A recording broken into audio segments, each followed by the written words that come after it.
Paano lagyan ng lock or security ang Facebook Messenger? Alam nyo ba na pwede nyo lagyan ng lock or i-secure ang messenger ninyo para walang makapagbukas nito?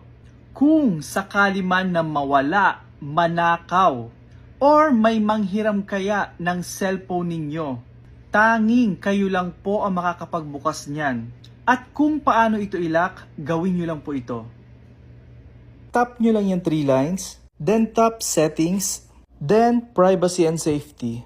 And from security, tap nyo lang yung app lock. I-turn on nyo lang po ito para magkaroon ng lock or security ang messenger nyo. Using your Face ID or kung walang Face ID ay passcode. At pwede kayong mamili sa option sa baba na maglalak siya after I leave the messenger, 1 minute, 15 minutes, or 1 hour after leaving. But for me, I prefer yung first option. And then, itry po natin.